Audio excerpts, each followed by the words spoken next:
The Mother of the Unknown Soldier tree honors the mother of the World War I unknown soldier. In addition to its built memorials, Arlington National Cemetery has hundreds of memorial trees, living tributes to service members, units, wars, or battles.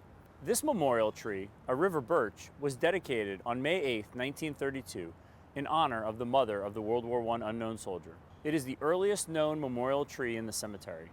Throughout the past century, mothers have had a particularly strong emotional connection to the tomb of the unknown soldier. For Gold Star mothers whose children have no grave, the tomb is the only grave they have to visit. Beginning in the tomb's early years, organizations such as the American War Mothers and Gold Star Mothers made pilgrimages to Arlington in order to mourn and lay wreaths at the tomb, a tradition that continues to this day.